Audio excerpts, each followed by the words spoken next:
Good morning, good morning, good morning, and welcome to Build Your Best Life. Anastasia and I are here this morning, and we are super excited to have you on our Real Talk. So come on in and share, share, share. Come on in. Good morning, Anastasia. How are you?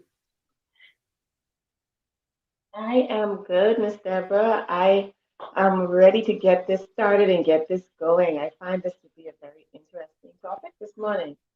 How are you? Yeah, I'm doing great. Got up, it was a little cold, but other than that, I'm good. So is it still warm there?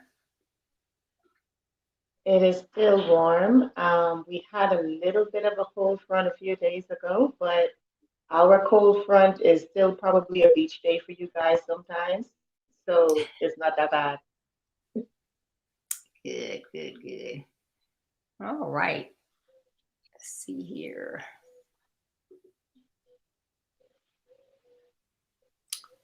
So, for 2022, for those of you who follow me, know that my theme for 2022 is it's all about actions. And regardless of where we go, who we are with, our actions determine everything we do. So your words, your steps, your gestures, your posture, your facial expression, your voice tone, what you write, and the movement of your eyes all speak volumes and are your actions. And what your actions say to others is crucial. So our topic this morning falls right in line with that because it's all about the actions, but we are talking about social media in a virtual world and how it is impacting our young. So this should be a topic that is relevant to just about everybody uh, around the world, because if you don't have a child that's being impacted, you should have a grandchild or someone in your family or your educator.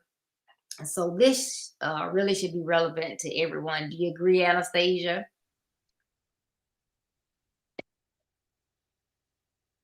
Oh, definitely. I know that we are facing the same challenges here. We've been on strictly virtual basically since January came in.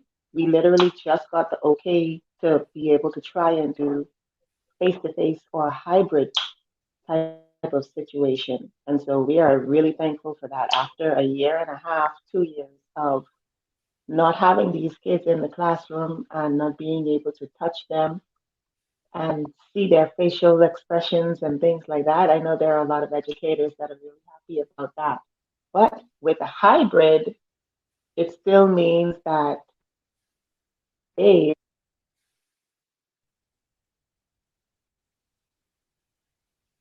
so we're still.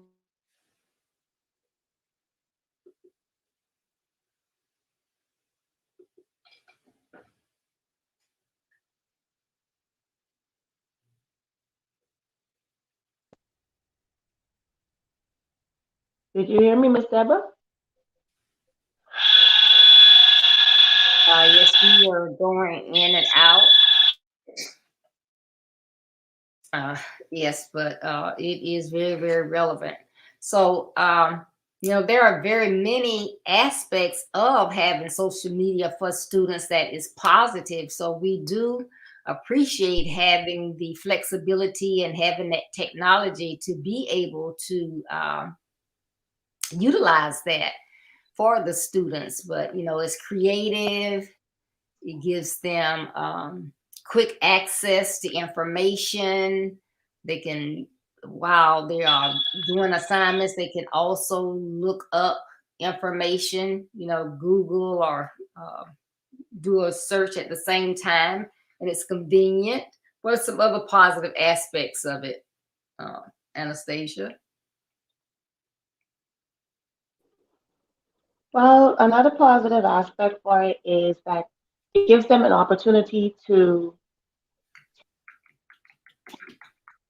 because they're able to use the computer and the tablet and the phone for things other than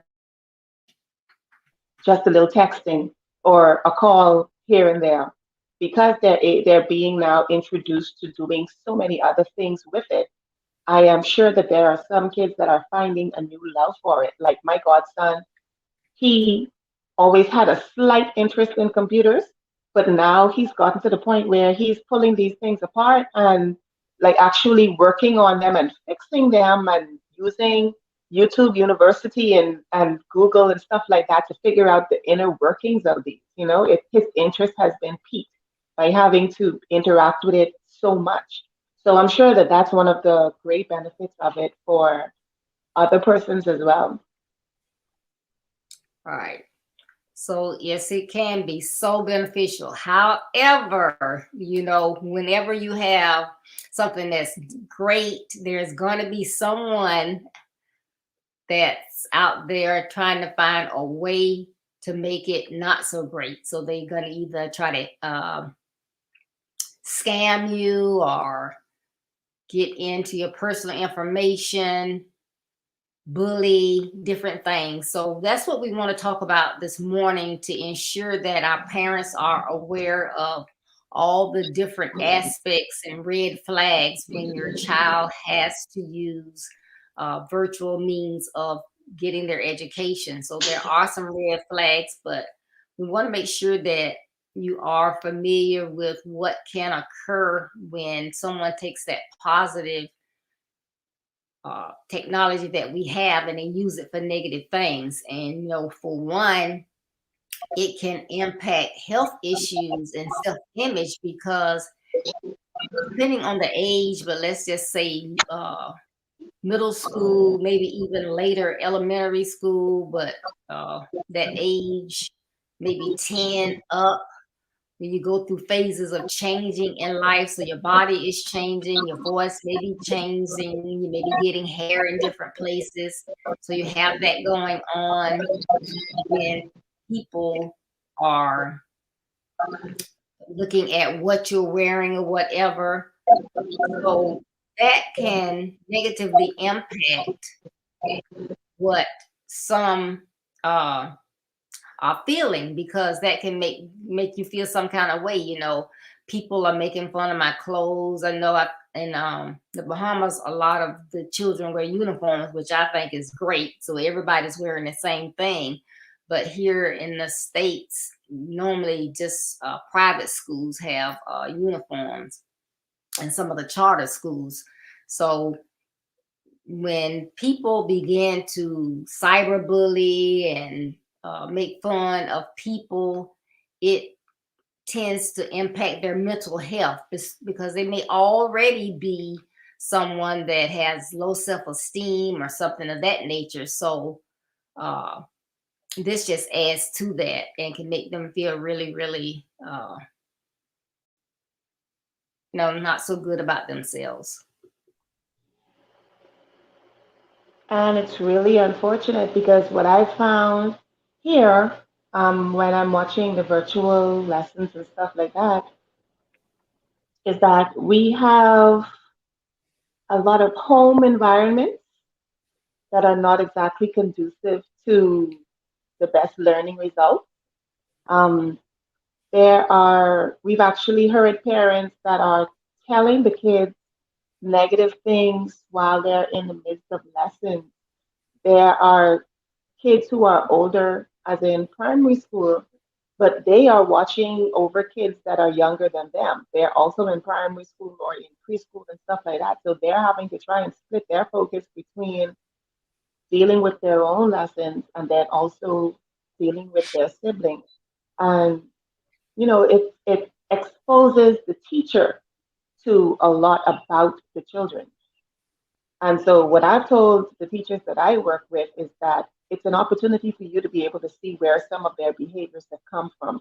A lot of times, kids act out and they're doing things for your attention and stuff like that. And when the parents dropping them off, they're the perfect picture, and everything is all grits and gravy. But you're now having an opportunity to look into their homes and see where they're coming from and why it is that Every morning that Johnny comes to school, he's sleepy because at home there's not enough peace in the house for him to sleep at a reasonable amount of time or for a reasonable length of time. Or you're wondering why, when it is that you give Susie some praise, she's all over it and she continually wants to be in your face and continually wants you to praise her because at home there's a lot of negativity going on. And so I think that that opportunity has been able to help educators a lot also, being able to see where these kids really come from, even though it's not always good. Yes. But it's just so sad that we have, like predators or whatever that are just waiting to, searching out on the what they call black web and just searching for who looks vulnerable that they can attack. And it even gets down to different TV sites because we're going to get into some of the safety measures, but even now they have it where you can just get on everything on your tablet or your phone. You can go to YouTube, Hulu, even TV, and all of these various places have information that you may not want your young person looking at, because on YouTube you can see all types of movies, Hulu, all genres. So you got the romance, you got thrillers, and all kids are not, some are more timid than others. So thriller might really scare a child regardless of their age, and then they may not be able to sleep and you don't know why, but they're showing sex scenes and maybe something you haven't talked to your child about or whatever. And then on these people that know how to get on the black web, they can see what your child is watching. So then that's a red flag for them that, hey, they don't have any parental guidelines or whatever. So this might be an easy target for me. But, they can see suicide, they can see rape, they can see alcohol and drug abuse on these different sites. So, that may even get their curiosity up. Like, hey,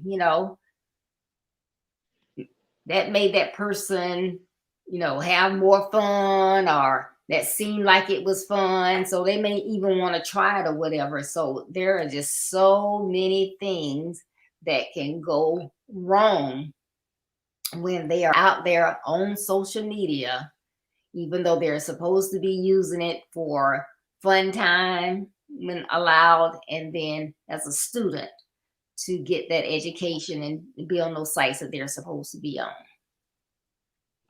That's right.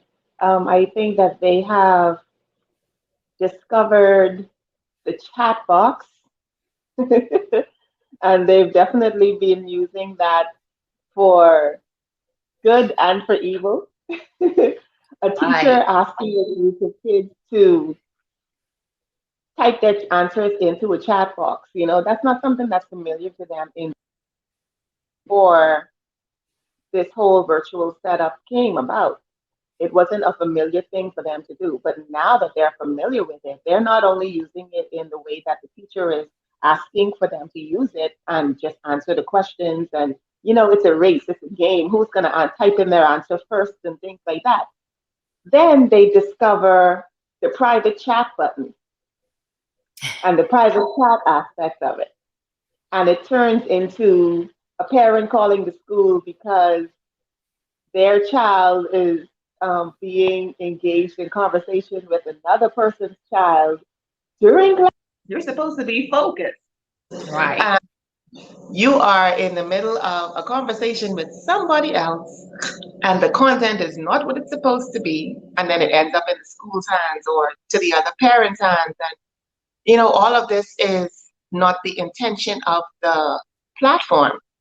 But because the children of today are so much stronger, wiser, dare I say better, than those before us, they are finding ways to get into trouble, and they're doing it in ways and doing things that we didn't even think their little minds would have been interested in. But here they are. Right. And it's not to say that my generation and your generation didn't do things as well, but because social media is just out there, it is just Hmm. really, really scary. And I was preparing for this, of course, I wanted to see some of the statistics, and they are alarming. And I'm going to give you some of those right now. It says 30% of children admit to their parents that they have been using the internet in ways that their parents would not be pleased with. And that's just 30%, that feel okay to tell their parents, well, yes, I was on there and I shouldn't have been doing this. But, what about those that, are afraid to even let their parents know? It says 21% of children have confessed to using sites that allow them to chat with people that they don't even know. And that is really scary. And, I was thinking about, I was looking at Law and Order, I think it's SUV. I think it was the episode from last week. And the young little boy, he was supposed to be being watched by his uncle, and it's his uncle's computer, first of all. So that's not so good, because no telling where the uncle goes. And it was okay for him to be gaming, maybe, but maybe not. I don't think he was supposed to be gaming. He was supposed to be doing his homework. His uncle leaves him at the house, so he immediately goes on this site, and he thinks that he is communicating with someone his age. And the guy says, my mom says that we'll pick you up. Do you want to come over our house? So he's there alone. Why not? Nobody's going to stop him. So they tell him where to meet them on a corner. He goes to meet them, and this man drives up. And he's, of course, he knows the little boy's name. So he yells at him, hey, I came to pick you up. And he asks, well, where's my friend? Oh, well, he's finishing up his homework. So he's so excited that y'all can get together and play this game. Well, of course, there's no son. So he takes the child and, of course, abuses the child and just leaves him there. But that was just so simple, because they're predators and they know how to do all these things. So you have to be very, very careful. It says 17% of children have visited pornographic content. Teens spend 5 hours and 30 minutes, and I thought this was going to say weekly. This is daily online. 5 hours and 38 minutes online daily. So you think, okay, if they're in school, they're going to have some communication with the teacher, so they're not going to be doing work all that time. So at home, of course, they should have chores, homework. When do they have time to do all of this? 74% of the children stated that they have shared a picture or video of themselves to someone that they didn't know. 74%. That's really, really scary. And then 58% of them had shared pictures of their friends, and 51% had shared pictures of their family members. I mean, these numbers just terrify me. This is just scary. And then 1 in 4 teens have been victims of cyberbullying. And if you have ever been bullied, you think about being on a computer and getting bullied. And a lot of people say, well, I don't understand. How can you be bullied and you're online? You can just get off. Well, you don't have to be on there. They can take your profile, your picture, and make it look like you were doing something that you weren't. They can pretend that they are you. They can come up with fake sites and send those out to other people. They can make, everyone hate you, say bad things about you. So it's really, really horrible, the things that can go on. So it is so essential that parents, grandparents, mentors, educators, everyone is looking out for these red flags. And good morning, good morning, good morning. Welcome, Peggy, Agnes, Deidre, Carol, Linda, Peggy. I think I said Peggy. Good morning. Thank y'all for tuning in. I know all of you have children or grandchildren. So this real talk and this real topic this morning is essential. Would you agree, Anastasia? Oh, definitely. I was listening to the statistics on sharing a picture of yourself or of, a friend or family member, and I think that they do not see the harm in it. And that's where that innocence comes into play. And, oh, it's just a picture. What can you really do with a picture? But as we've talked about before, these when you've already gotten to a certain level of influence, meaning celebrities and stuff, they definitely know the importance of a picture. They definitely know the importance of being in the wrong place at the wrong time or sharing information with somebody that, doesn't have the best intent for them, or having a conversation screenshot and sent out for other persons to see that you thought would have been a private conversation. And so I believe that we as educators, we need to use these situations as examples to our kids too, because they emulate these people. They look highly on them and they think that they are just absolutely the greatest thing in the world a lot of times. You can't say anything bad about them. You can't say that their music suck or anything like that. Their acting skills aren't the best. You can't do that. And so I think that they also need to be exposed to the other side of things and make it more relatable to them. Because us as parents and educators just saying to them, oh man, listen, because I know I've done it with my kids from they were little. I always told them, what you give to the world, you can't take back. And so when you give these photos, these conversations, these behaviors, you can't take it back. As much as you may try to do things behind that to rectify what you did or what you said, you still can't take it back. There's still going to be some persons that are just going to hold on to that one part of you and judge the rest of you based on that one little part that they know.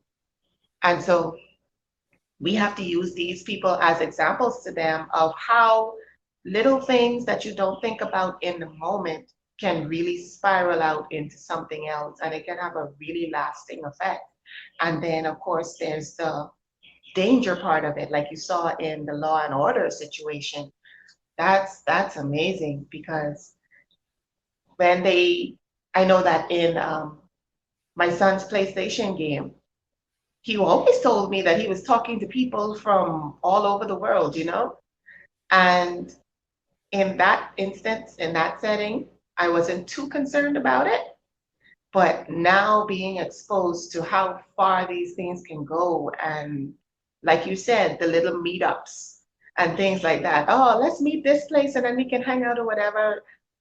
And then it turns out to be a 45-year-old guy with a van in the parking lot and a puppy. That used to be our thing, where the guy Right. used to ride around with the van and the puppy or offer you ice cream and stuff. Hey, do you want to pet my puppy?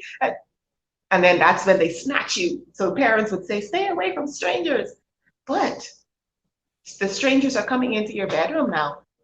The strangers are coming in through your cell phone and through your tablet and through your laptop. And so it's harder to say, stay away from strangers, when if you're only exposed to the persons in your household on a regular basis. We've done a lot of, well, we have done a lot of lockdowns and quarantines and social distance, stay away from everybody. If as a kid, I'm only really seeing the people in my house on a regular basis, Sunday to Saturday, I'm going to look for some strangers to talk to. I'm going to be sick and tired of these people that I'm surrounded with all of the time, and I am going to find somebody to talk to. And if they are in the least bit relatable, and if they sound like they're a cool person, oh, I'm all in. But that's just the innocence of being a child.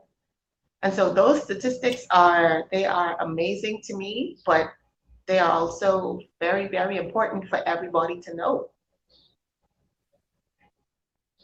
It is. And I'm glad you brought up about the pictures because, another thing that people do with these pictures, they get these pictures and they pass them along to their friends. And then they try to figure out if this is a person who I like what that person looks like. And they try to figure out ways that they can snatch that person. Can we get close to that person? Can we start watching them? Do they, go? Are they alone after school? Do they walk home from school? And people are just that devious, but they use those pictures to identify someone that they would like to target. That's my type because these I call them dirt bags. They have types that they like. So, those pictures, that Yeah, is really, really a danger. And then say 74% are sharing pictures. That is just so scary. Just so scary. it is Yes. And good because, like, morning, as Shirley. Go ahead. as parents, I know that one of the fun things to do is the usual back to school picture. First day of school, they're all dressed up in their uniform, looking so nice. Some of them nowadays, they've made a joke out of it, like, this is how they went to school and this is how they came back to me. Hair's all disheveled, like all your clothes are like you were in a fight and everything like that. It just shows that you had a great day at school to me. But when you put out a picture of your child and you're thinking, oh, first day of school, my baby is so cute, can't wait until they get the school year started, there's actually a predator out there that's looking at that picture and they're like, oh, okay, so she's a 5-year-old black female that attends this particular school. Mhm. And then there are persons that I know that I believe it was Oprah who advised against putting the kids' names on the outsides, like getting it embroidered on the outsides of their backpack. You're giving everybody that child's name. Wow. So that's 2 bits of information right there. You posted your baby on the first day of school, so therefore they already know what your child looks like. They're going to know the age of your child, most likely, and they know what school it is they go to. So they can guess their grade based on their age. And then when you've got the name that's plastered straight across the back of their backpack, you're giving them the name. So they've only got to go there one time. That's a little recon mission. And then they're going to see, okay, I know the kid is at this school. This grade level is usually in this area, or they're let out from this side or whatever else. Let me just wait and see if this is an early mom or a late mom or whatever. If you're a late mom, okay, I've got that down pat too. So it means that if I show up a little earlier, then I'm going to say, hey, Ebony, your mom sent me to pick you up. How do you know my name? Oh, your mom sent me. I'm your mom's friend. See, she sent me this picture of you, or anything of that nature. Right. Try to safeguard them as best as we can. And so I know that you were also looking at some ways that we can help these parents out just a little bit. Right. Yeah, so we're going to, so when you see those red flags, we don't want you to see them. So we're going to give you some tips that will assist in maybe deterring that. So we give you these tips and it may help your child not fall into one of these buckets. Every little bit helps. We have to work together. Uh, so the first one, and Anastasia and I both are going to share these, but the first one is have that tablet, computer, or whatever in a common place. We allow the child, and I'm guilty, we buy them their own tablets and their own computers. All they got to do is say, I need one for school. I need this. I need that. Nana's going to get it. Take it in their room. You don't know what sites they're on because I could just visualize that little boy, and I know that was a TV show, but that happens in real life. So, I could just see this little boy. He's in the common area, but his uncle wasn't watching him. So, every now and then you have to make sure that you know what's going on. And I had a situation with my granddaughter when because we have a TV in the bathroom, and so she was taking her bath, and I let them watch. Usually she wants to see SpongeBob, but this particular day and I forget what it was, but I'm just gonna make up a name. She gave me Chirpy, and she said, I want to see Chirpy. So we put Chirpy in, and Chirpy comes up, and I'm looking at Chirpy, and I'm like, what in the world? And this comes up, and you got Mario. Mario is innocent enough, but then Mario don't have on any clothes. And I'm like, why are they showing a naked Mario? I said, your mama let you go on this site? She said, it's Chirpy. I'm like, okay. And then I'm watching, and then they go to Mario goes to this castle. He got his clothes back on, but he goes to this castle, and he sees this lady, and he was like, oh, Mamma Mia. And they run into the castle, and you hear all this noise or whatever. And I'm like, I know my daughter knows. She was like, no, Nana, no. I didn't spell it right. So my typing of Chirpy brought up this site that clearly my 6-year-old granddaughter didn't need to be on. So you have to be very careful and watch. You don't just put information in there like, okay, go. I'm going to go ahead and cook. You need to watch to see what is going on, because I was like, okay, Chirpy, but So it is important to watch. Miss Deborah, first of all, wow.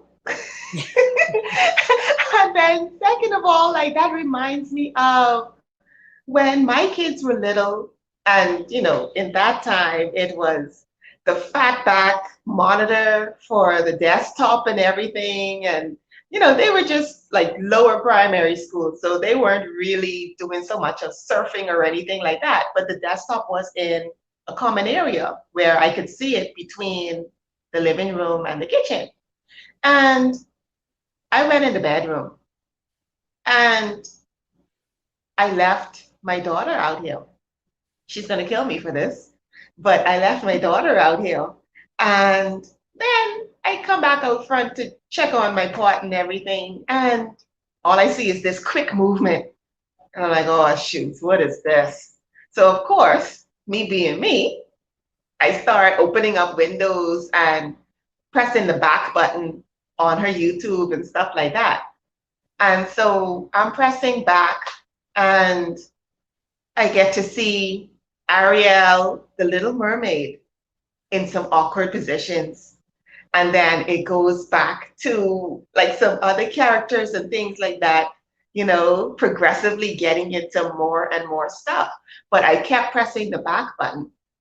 And so when I kept on going back, I could see where she started out with a regular episode. Like, it started out as just a regular childish thing. And then I guess as she scrolled up for the other options, then she saw, well, this one looks interesting. Let me try this one. And then when you start with that type of content, all of the other suggestions underneath it are going to follow the same trend. And she was just mortified. She thought that she was going to get all of the smoke. She absolutely thought that I was coming for her. I understood it. I understood how it happened. It's not something that she typed in or anything like that, but it was just the ease of access that piqued her curiosity. And she just was just going and going and going. And she got into like 4 or 5. She started on like 4 or 5 different videos. And it was just, I was like, little girl, what is wrong with you? But as we go on to our next tip, it is use parental locks. Now, at that time, if I had one of those in place, or if I had I know that YouTube has a age specification, whereas they wouldn't show content that's beyond 13 or 16 or things like that. I'm not even sure if it was in place back in that time, but it is very useful. The TVs, the smart TVs, they have parental locks, the laptops, and your search engine, the actual Google search engine, it has parental guidelines and things on it so that even if it is that they do type something in that's not appropriate, it will not take them there, or it'll take them to a watered down version of what it is that they're looking for, a more age appropriate version.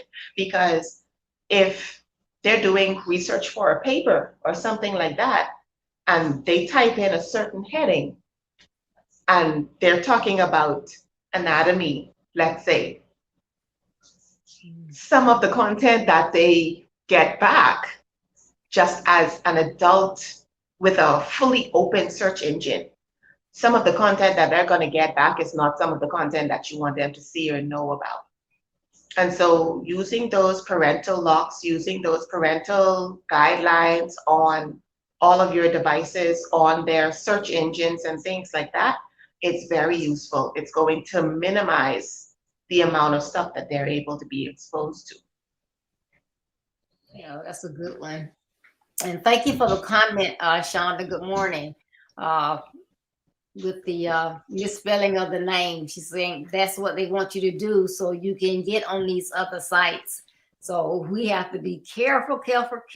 Excuse me. And just like as an adult, we can misspell.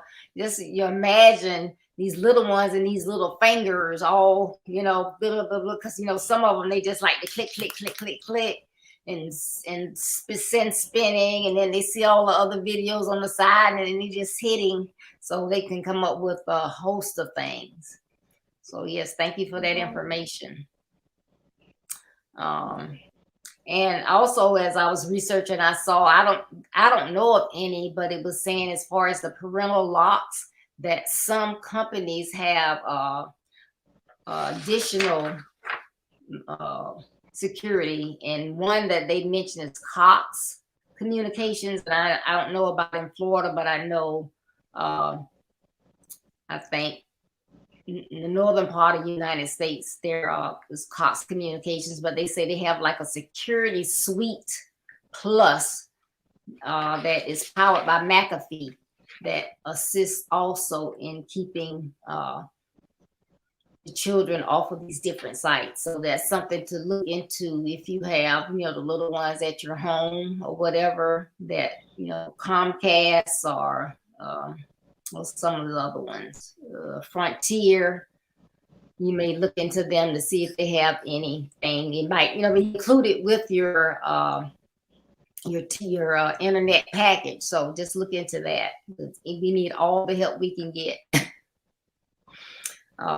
And first and foremost, talk with your child. And like I say, I know children will be children, but we need to talk with them. And like some of the information that we have been sharing today, like what can happen, like they're talking to someone their age, playing a game with someone their age, and it's someone that's much older, and they're looking for someone to snatch or steal or take away and do something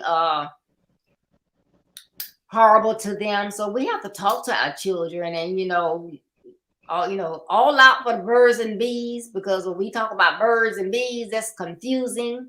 How far to go with your child or your grandchild, but you have to give them facts so they understand what you're talking about and the danger that's connected with this. Not that I don't want you on different sites. I don't want you to be able to, do things, because there are so many, as we started out with, educational sites on YouTube and, all on there. So it's not that, we're trying to be mean or keep you off of those, and we don't want you to have fun, but we want you to be safe. So have those conversations with your children.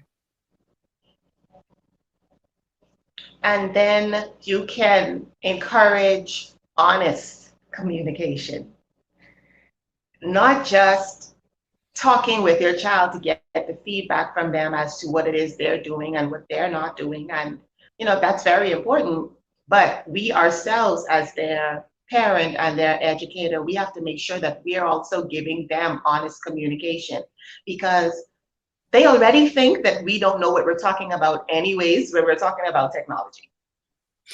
Raise your hand to yourself if you know that when it is that you have to sign into a certain thing, or when you need to troubleshoot something, you are calling your kid or grandkid to come and help you along with it because you're not sure of what it is that you're doing. So just on the premise of that, they feel like when you're talking to them about um, social media things and you're talking to them about technology things, you don't know what you're talking about because um, Mima, I just had to help you to program your TiVo the other day. I don't even know if TiVo is still a thing, but your Direct TV, your Hulu. I just had to help you out with that. I just had to help you out with your Netflix. Like, you really don't know what it is that you're talking about.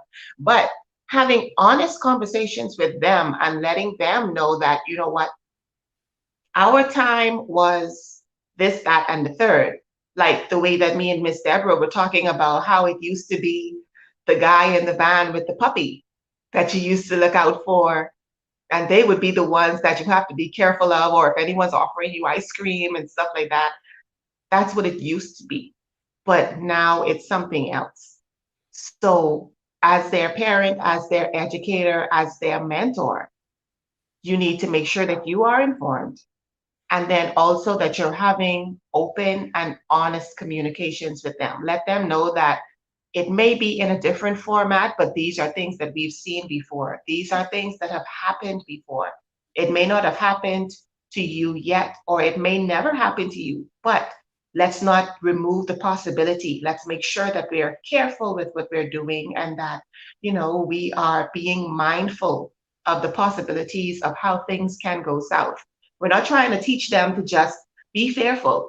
Fear is not of God, but we want them to be careful. We want them to be mindful. And a part of them wanting to come and have that conversation with you is knowing that when they do come to you about it, they're going to get an honest response, and that you're going to accept what they're saying and give them their dialogue back.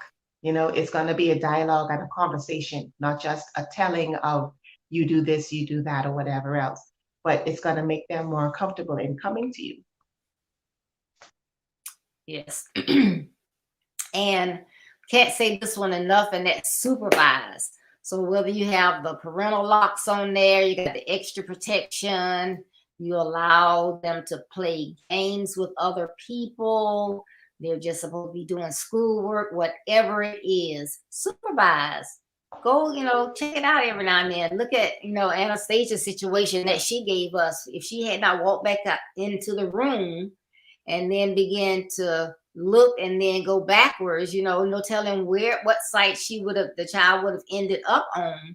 And, no fault of her own, but, they don't know. I mean, the computer doesn't know, so it's going to keep going. So you have to just check it out every now and then, and you should want your child, they say we should only allow them to be on their tablets a certain length of time a day anyway, but that should not be a time that, I can have me time because they're on their tablet. They're not going to be bothering me.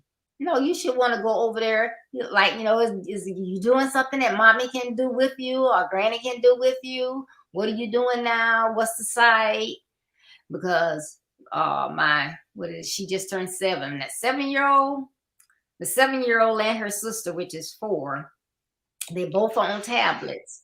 Well, the 7-year-old, she likes the more play with games and buy stuff where you got to go, and she'll bring you the tablet. Hey, I need some more money because I need to buy some more points because I want to play this. And then the little one goes on educational stuff. So she knows how to say those ABCs and count or whatever. And, so it is very useful. But hey, let Nana want to see, what are you doing? I want to play. And so I go over there and they have to check out and see what they're doing. And, of course, they don't want you to play, but you have to take that time. So please don't, it's just like the parent that says, oh, we can get off early today.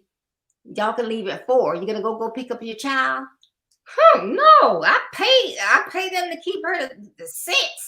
I'm not picking them up to 6, and I'm rushing to pick up my child. Like, really? So don't be like that. I mean, take that time that, it might be some me time, you can chill, but you can get up every 10 minutes or 15 minutes or so to, see what your child is doing. Because what? I believe in training early rather than trying to fix later. So it's better to be positive and proactive now and not have to worry about a situation later, because that one and that example Anastasia gave about, I never even thought about it because I'm one that love to get things personalized. That, you got your child's name on the backpack, somebody's watching, mom is always late because it's always somebody late coming up there 10 minutes late to pick up their child only one left. So this mom comes late. I know this child name. I know what kind of car the parent has. Only this one lady comes to pick up the child. Oh, she's running late today. She sent me in there. I came to pick up blah, blah, blah.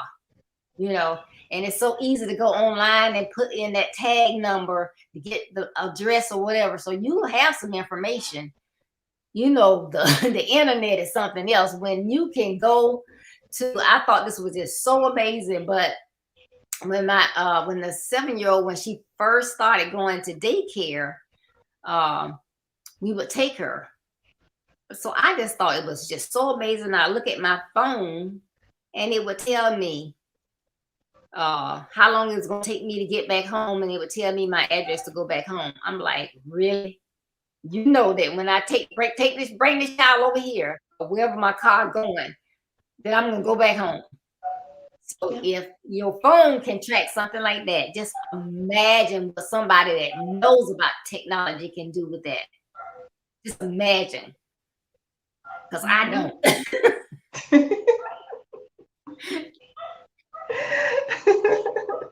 Oh, yeah, Miss Deborah, I get those type of notifications too. Like when and it's Google Maps that does it for me.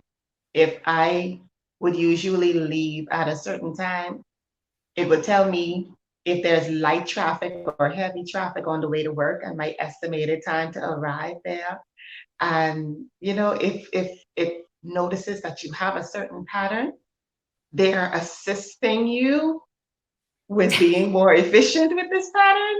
But yeah, in the hands of the wrong person, it can definitely do some damage. And then the next tip is to review the apps, games, and sites that your kids are a part of.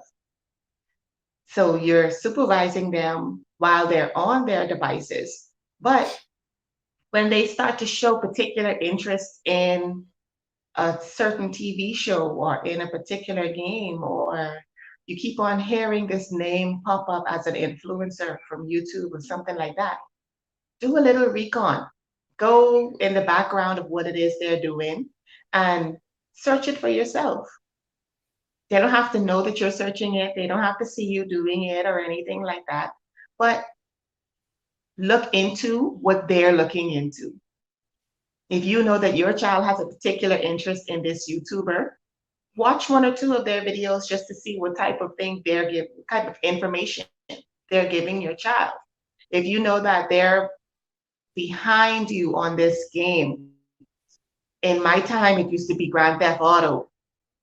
And when my mom got it for my brother, I know that she didn't do her research on it first, because he would sit up hours and through the night, and all you know is somebody's getting shot and the stripper is getting slapped and the police officer is getting run over, and all the type of stuff is happening in the game. She got it for him because it was something that he was so insistent on having to go along with his console, but she didn't know what it would have been exposing him to. Thank God my brother is an awesome guy now, but We're talking about these ones today. Like, I believe that I saw something about the Loud House on Nickelodeon. And there was this whole uproar about the main character's friend having same-sex parents. And there was this whole thing about it. Oh, Nickelodeon is pushing an agenda. They're pushing an agenda. When it came to the Finding Dory movie, there's a tiny, tiny little clip in there where a mom picks up a sippy cup, and it happened to be two women together. And it was suggestive of a same-sex couple. And there was this whole uproar about that. And oh, Disney is pushing and Disney is pushing. Then there was Frozen. They wanted Elsa to be a representative of the community. And all of these things, they fly over a lot of people's heads. They really, really do. These types of articles and this type of information, it really flies over a lot of people's heads, because I'm sure that there's some people in our viewing audience that's like, really? Like, they had a problem about a cartoon? They had a problem. Listen, if you were following, you would know that when Space Jam was coming out, and then the second one with LeBron James, there was an uproar about Lola's clothing. Her crop top was too revealing in the first one, and so they had to change her outfit. They were talking about Speedy Gonzalez being a misrepresentation of Mexican people. They were talking about Pepe Le Pew, the little skunk that loved women. He's a womanizer, and he enforces rape culture. He's introducing kids to rape culture. Like, depending on how you look at it and what the exposure is to the content, it can really be seen as something that is detrimental. And so we have to be aware of what it is that's in the underlying of what these kids are watching and what they're exposed to, the sites they're visiting and the games they're playing. In my time, I love Looney Tunes. I still watch Looney Tunes. I am not ashamed to say it. I'm okay with it. I've come to terms with it. I love Looney Tunes. So right now that Boomerang still does it on Cartoon Network, like, that's great for me. I love Bugs Bunny. I love Daffy Duck. All of Elmer Fudd, all of it, all of it. But in our time, even though we didn't see or think that it would have been anything harmful to us, and generally speaking, it hasn't been harmful to us. We just saw it as entertainment. We knew the separation between the cartoon world, and if you get an anvil fall on your head, you're not just gonna pop up like an accordion. Like, there are many degrees of separation between what it is we saw as entertainment and what we would really try and what we actually aspire to. But because, and this is just my personal opinion, I believe that because today's entertainment has done so much to become relatable, and the setups of these forms of entertainment have come so close to home. They are so close to real life possibilities that those many degrees of separation that we used to have, they shrunk a bit. They really, really, really shrunk a bit. And so it have the kids now thinking, hold on, hey, this is possible. This is something I can do. This is something I can try. This is somewhere I can go, something that can happen. And so, excuse me, oh my gosh, I'm being accosted by the dog. Oh, I see. She hears the excitement, and it's just magnetic to her. But those type of things, because they're closer to the reality of the kids today, it makes it a little bit more accessible, or makes it a little more believable as something that they can try. So make sure that when you're buying these games and you're hearing about these TV shows and all the rest of these things, that you do your own research, that you keep yourself informed on what the actual content is and what the exposure is going to be to your child. And on the other side of keeping yourself informed, make sure that you're having these conversations with your children. We cannot express enough how important it is to make sure that there's open dialogue between you and your children, because there are going to be some things in that content that they don't understand. Like the writers, they are going to slip some adult jokes in there. If you're sitting in the background and you know that you're entirely bored with this children's program, but they're going to slip a little adult joke in there that, is above their head, and you're going to understand it. And then you just have a little hee hee moment or something like that. But there's going to be some stuff in there that they don't understand. And they need to know that they can come to you to gain clarity about it, or to give them the other side of it. That's great. So this has been a great, great, great conversation. Please share this with others. On your screen, you will see strolling across your screen. I have it's the Child Rescue Coalition, and I happened upon that site. And when you go on there, they have looks like little squares, like Anastasia and I are, but it gives you different little, I guess, like guidelines on it, just about everything that we have been talking about and more. But it's a very informative site to go out and get more information. So make sure that you look at that site.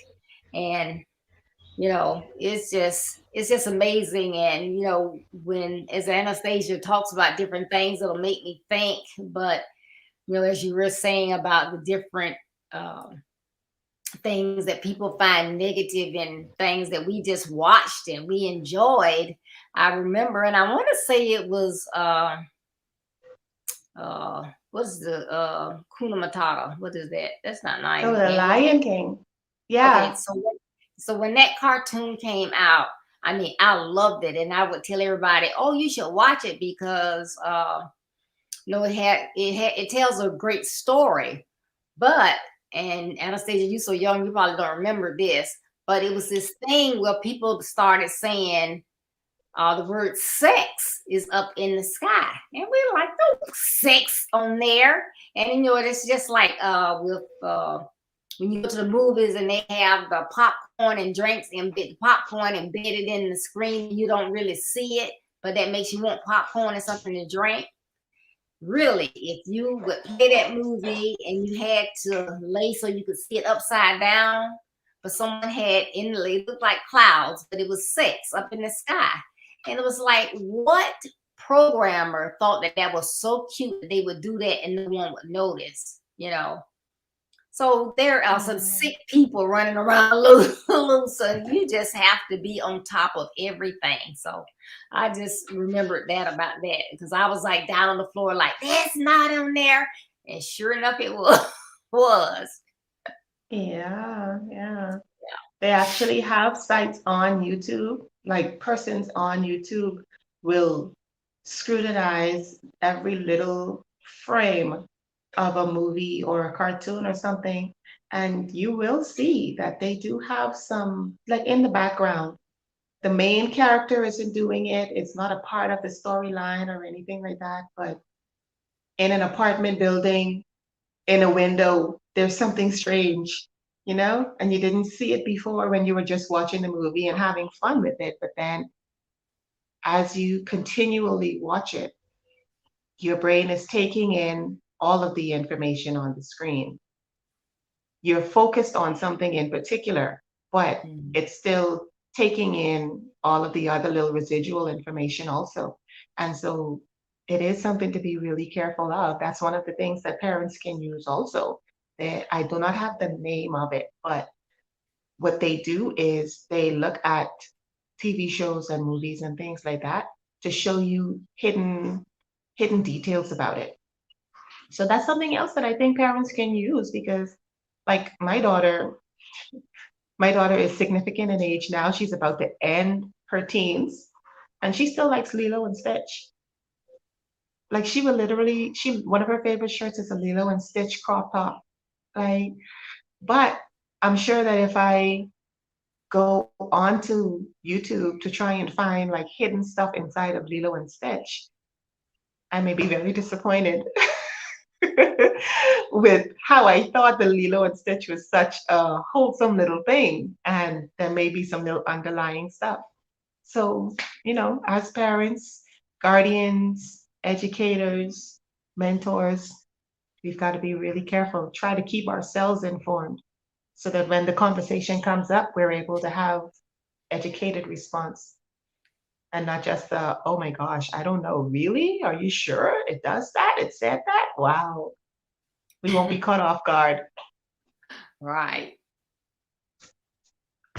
So thank you so much, Anastasia. I think this was a great talk today. And as I stated, there's always someone that needs to hear this information that is not owned. So please, please, please share so that others can get this information. And do check out that website, childrescuecoalition.org.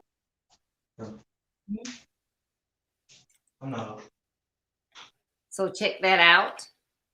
And please join us on Tuesday, which is January 25th, for our Build Your Best Life talk.